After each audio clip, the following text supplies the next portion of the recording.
Diabetes is predictable. അതായത് പ്രമേഹം വരുന്നോ ഇല്ലയോ, വരുന്നുണ്ടോ ഇല്ലയോ എന്ന് നമുക്ക് വളരെ മുൻകൂട്ടി പ്രവചിക്കാൻ കഴിയുന്ന ഒന്നാണ്.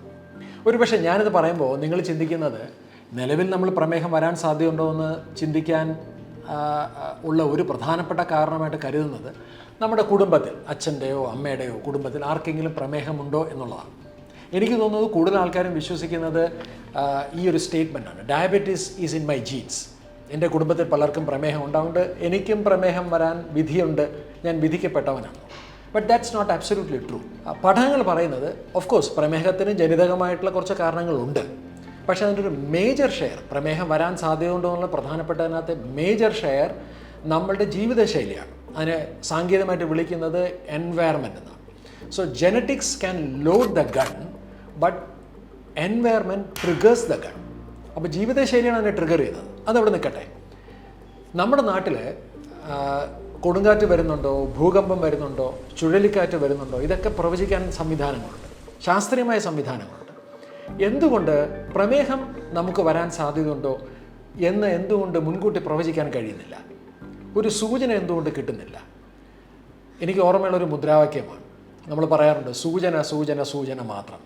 പ്രമേഹം മുൻകൂട്ടി വരാൻ സാധ്യതയുണ്ടോ എന്ന് സൂചിപ്പിക്കാൻ, കണ്ടുപിടിക്കാനായിട്ടുള്ള എയർലി വാർണിംഗ് സയൻസ് എന്താണ്?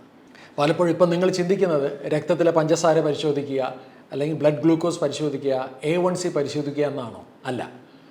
പ്രമേഹം മുൻകൂട്ടി പ്രവചിക്കാനുള്ള ഏറ്റവും ശാസ്ത്രീയമായ, ഒരുപക്ഷെ കോമണായിട്ട് ഉപയോഗിക്കാവുന്ന ഒന്ന്, രക്തത്തിലെ അല്ലെങ്കിൽ സീറത്തിലെ ഇൻസുലിൻ്റെ അളവ്, അത് ഭക്ഷണം കഴിക്കുന്നതിന് മുമ്പ് ഫാസ്റ്റിംഗ് ലെവലിലും ഭക്ഷണം കഴിച്ചതിന് ശേഷമുള്ള ഇൻസുലിൻ ലെവൽ പരിശോധിക്കാവുന്നതാണ്. അതിനൊരു നിങ്ങളുടെ ലാബിൽ തന്നെ ടെസ്റ്റ് ചെയ്യാൻ സാധിക്കും, സീറം ഇൻസുലിൻ ലെവൽ. അതുപോലെ മറ്റൊന്നാണ് HOMA-IR. അത് ഫാസ്റ്റിംഗ് ബ്ലഡ് ഷുഗറും ഫാസ്റ്റിംഗ് ഇൻസുലിനും കൂടെ ചേർന്നിട്ടുള്ള ഒരു കാൽക്കുലേഷനാണ്. ഈ രണ്ട് വാല്യൂസും വളരെ വളരെ മുൻകൂട്ടി, മേ ബി ഒരു 5 to 10 years ബിഫോർ നമുക്ക് പ്രമേഹം വരാൻ സാധ്യതയുണ്ടോയെന്ന് പ്രവചിക്കാൻ പറ്റിയൊരു കാര്യമാണ്. അപ്പോൾ ഇത്രയും വളരെ വാല്യുബിൾ ആയിട്ടുള്ള ഇൻഫർമേഷനാണ്. ഈ ഇൻഫർമേഷൻ്റെ പ്രസക്തി എന്താണെന്ന് ചോദിച്ചാൽ, നമ്മുടെ സമൂഹത്തിൽ 100% ആൾക്കാർക്കും പ്രമേഹം വരാനുള്ള പ്രോബബിലിറ്റി ഉണ്ട്. അപ്പോൾ അങ്ങനെയാണെങ്കിൽ എല്ലാവരും ഇത് ചെയ്യുന്നത് വളരെ നല്ലതല്ലേ എന്നുള്ളതാണ് പ്രധാനപ്പെട്ട ചോദ്യം. And I think this very valuable information, കാരണം ഇതാണ് പ്രമേഹം പ്രതിരോധത്തിൻ്റെ ഒരു golden period. And this golden പീരീഡിൽ നമുക്ക് ആക്ട് ചെയ്യാൻ സാധിക്കുന്നില്ല, കാരണം നമുക്കറിയാൻ സാധിക്കുന്നില്ല. And I think this information is missing.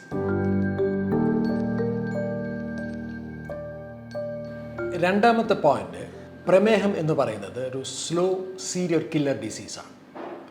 പക്ഷേ എനിക്ക് തോന്നുന്നു ഈ രോഗത്തിൻ്റെ ഒരു സാർവത്രിക സ്വഭാവമുണ്ട്. കാരണം ഇന്ന് മിക്ക ആൾക്കാർക്കും പ്രമേഹമുണ്ട്. അതുകൊണ്ട് തന്നെ നമ്മുടെ സമൂഹം ഇതിനെ കുറച്ച് ലഘൂകരിച്ച് കാണുന്നുണ്ടോ, ഭൂരിപക്ഷം ആൾക്കാരും ഇതിനെ ലൈറ്റായിട്ട് കാണുന്നുണ്ടോ എന്ന് എനിക്ക് പലപ്പോഴും തോന്നിയിട്ടുണ്ട്. പറയാൻ പറ്റുന്ന ഉദാഹരണം, നമ്മുടെ വീട്ടിൽ കറണ്ട് പോയി, പക്ഷേ നമ്മുടെ സമീപത്തുള്ള എല്ലാ വീടുകളിലും കറണ്ട് പോയി എന്നുണ്ടെങ്കിൽ നമ്മൾ ആ വിഷയത്തെ ഗൗരവമായിട്ട് കാണില്ല എന്ന് പറഞ്ഞതുപോലെ തിരിച്ച് ചിന്തിച്ച് നോക്കിയാൽ, നമ്മൾക്ക് മാത്രമാണ് കറണ്ട് പോയത്, സമീപത്തെ എല്ലാ വീടുകളിലും കറണ്ട് ഉണ്ടെങ്കിലോ നമ്മളത് ഗൗരവമായിട്ട് എടുത്തേനെ. എനിക്ക് തോന്നുന്നു പ്രമേഹത്തിന് ഇതേ ഒരു ഗതി വന്നിട്ടുണ്ട്. പ്രമേഹം ഒരു ഭീകരനാണ്, വേണമെങ്കിൽ അതൊരു 10 തലയുള്ള രാവണനാണ് എന്ന് വേണമെങ്കിൽ പറയാൻ സാധിക്കും. അത് ആളെ ശരിക്കും മനസ്സിലായിട്ടില്ല എന്ന് എനിക്ക് തോന്നുന്നു. കാരണം HbA1c മരുന്നുകൾ ഉപയോഗിച്ചിട്ട് പോലും 6.5-നും 7.5-ഉം 8.5-ഉം ഒക്കെ ഉണ്ടായിട്ടും ഇതിനെ ഒരു കൂസലുമില്ലാതെ കാണുന്ന ആൾക്കാരെ ഞാൻ നിരവധി ആൾക്കാരെ കണ്ടിട്ടുണ്ട്. ഒരു കാര്യം സയൻറ്റിഫിക്കായിട്ട് മനസ്സിലാക്കേണ്ട ഒരു കാര്യം, മരുന്നുകളുടെ ഉപയോഗം ഇല്ലെങ്കിൽ പോലും 5.6-ന് മുകളിലാണെങ്കിൽ, 5.6-ന് മുകളിലാണെങ്കിൽ നിങ്ങളുടെ HbA1c എങ്കിൽ definitely it is something serious. So diabetes has to be taken very very seriously. കാരണം ഞാൻ സീരിയൽ കില്ലർ എന്ന് പറയാൻ കാര്യം, നമ്മുടെ ശരീരത്തിൻ്റെ ഓരോ കോശങ്ങളെയും ഓരോ അവയവങ്ങളെയും ഓരോ സിസ്റ്റത്തിനെയും കാർന്നു തിന്നാൻ കഴിവുള്ള ഒരു ഭീകരനാണ് പ്രമേഹം എന്ന് പറയുന്നത്. ഞാൻ സാധാരണ ആൾക്കാരുടെ അടുത്ത് ഇതിൻ്റെ ഒരു ഗൗരവം ബോധ്യപ്പെടുത്താൻ വേണ്ടി പറയുന്നൊരു ഉദാഹരണമുണ്ട്.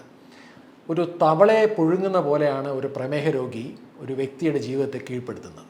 ഒരു നല്ല തിളപ്പിച്ച വെള്ളത്തിലാണ് തവളയെടുത്തിടുന്നതെങ്കിൽ അതിന് പെട്ടെന്ന് അറിയാൻ സാധിക്കും, ഇത് എനിക്ക് അപകടകാരിയാണ്, ഇതെൻ്റെ ജീവനെടുക്കും. അതുകൊണ്ട് തന്നെ വളരെ പെട്ടെന്ന് സർവ്വശക്തിയും ഉപയോഗിച്ച് അതിൽ നിന്ന് രക്ഷപ്പെടാൻ ശ്രമിക്കും.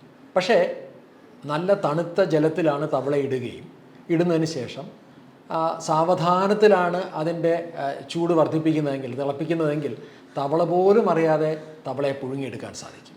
ഏതാണ്ട് പ്രമേഹം ഇതുപോലെയാണ്. It slowly kills. വേണമെങ്കിൽ നമുക്ക് പറയാം, ഡയബറ്റീസ് സക്സ് യുവർ ലൈഫ്. അത് നമ്മുടെ ജീവനെ അത് ഊറ്റിയെടുക്കും. പക്ഷെ വളരെ സ്ലോ ആണ്, നമ്മൾ പലപ്പോഴും അത് അറിയാറില്ല, അതിനർഹിക്കുന്ന ഗൗരവം കൊടുക്കാറില്ല.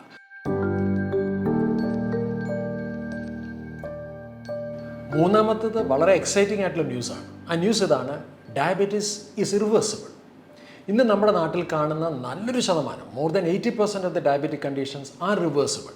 പക്ഷേ അതിന് എളുപ്പമാർഗ്ഗങ്ങളോ അല്ലെങ്കിൽ എന്തെങ്കിലും ഒരു ചെറിയ ലളിതമായിട്ടുള്ള ഷോർട്ട് കട്ടുകളോ ഒന്നുമില്ല. ഒരു വ്യക്തി പ്രമേഹ രോഗിയായി മാറുന്നത് അല്ലെങ്കിൽ അയാളുടെ മെറ്റബോളിസം ഡിസ്ഫങ്ഷൻ ആവുന്നത് കുറേ വർഷങ്ങൾ കൊണ്ടാണ്. ആ വ്യക്തിയുടെ ശരീരത്തിൽ നടന്നിട്ടുള്ള ആ ഫിസിയോളജിക്കൽ ചേഞ്ചസിനെ നമുക്കൊന്ന് തിരിച്ചെടുക്കണമെന്നുണ്ടെങ്കിൽ കുറച്ച് സമയം ആവശ്യമാണ്. അയാളുടെ ഭക്ഷണ രീതികൾ, ജീവിത രീതികൾ, വ്യായാമ രീതികൾ, ഇതൊക്കെ കൊണ്ടാണ് ആ വ്യക്തി പ്രമേഹ രോഗിയായി മാറിയത്. അപ്പോൾ തിരിച്ച് പ്രമേഹം റിവേഴ്സ് ചെയ്യണമെന്നുണ്ടെങ്കിൽ we need to have that kind of a upstream approach. We need to travel back. അതിന് കുറച്ച് സമയം ആവശ്യമാണ്. ഇവിടെയാണ് ഹാർമണി വളരെ കോംപ്രിഹെൻസീവായിട്ടുള്ള ഒരു റിവേഴ്സൽ പ്ലാൻ, അതിൻ്റെ ഒരു ഡിസൈൻ തയ്യാറാക്കിയിട്ടുള്ളത്.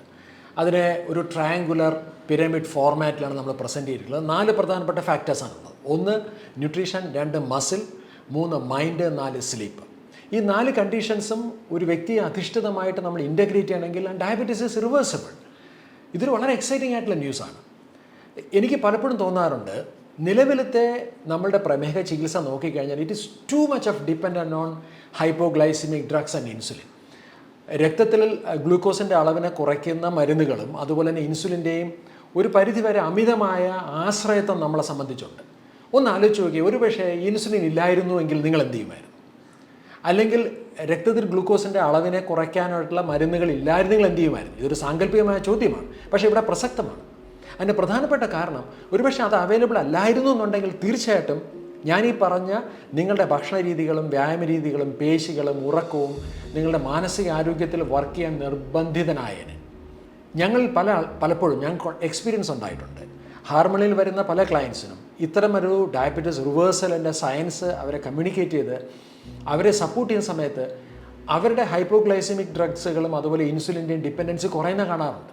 പലപ്പോഴും ആശയക്കുഴപ്പം ഉണ്ടാകാറുണ്ട്. കാരണം ഇത് നിർദ്ദേശിക്കുന്ന ഡോക്ടർ അവരോട് വേണ്ട, പഴയ ജീവിത രീതിയിലോട്ടും പഴയ ഭക്ഷണക്രമത്തിലോട്ടും മാറുന്നതല്ലേ നല്ലത്, ഈ മരുന്നുകൾ നിലനിർത്താമല്ലോ എന്ന് പറയുന്നവർ വരെയുണ്ട്. So the most powerful third point is diabetes is reversible. ഞാനൊരു എൻഡോക്രൈനോളജിസ്റ്റോ ഒരു ഡയബറ്റോളജിസ്റ്റോ അല്ല. എൻ്റെ core area functional nutrition, health coaching, ഞാനിപ്പോൾ പെർസ്യൂ ചെയ്തുകൊണ്ടിരിക്കുന്നത് പബ്ലിക് ഹെൽത്തൊക്കെയാണ്. പക്ഷേ പലപ്പോഴും ഞാൻ മനസ്സിലാക്കിയിട്ടുള്ള ഒരു പ്രധാനപ്പെട്ട കാര്യം, പ്രമേഹത്തെക്കുറിച്ച് ഏറ്റവും കൂടുതൽ പഠിക്കേണ്ടത് ഒരു പ്രമേഹ രോഗവിദഗ്ധൻ തീർച്ചയായിട്ടുമാണ്. പക്ഷേ അതോടൊപ്പം പഠിക്കേണ്ടത് ഏറ്റവും പ്രധാനപ്പെട്ടത് പ്രമേഹമുള്ള വ്യക്തിയാണ്. You need to get educated on diabetes. പ്രമേഹം എന്താണ് എന്ന് പൂർണ്ണമായിട്ടും മനസ്സിലാക്കാതെ നിങ്ങൾക്ക് എങ്ങനെ പ്രമേഹത്തെ കീഴ്പ്പെടുത്താൻ സാധിക്കും?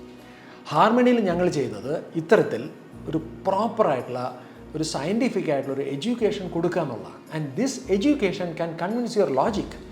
ആൻഡ് ലോജിക്കലി കൺവിൻസ് ആയിക്കഴിഞ്ഞാൽ you will be ready to do all those lifestyle changes. ഇത് തന്നെയാണ് ഇതിൻ്റെ രഹസ്യം.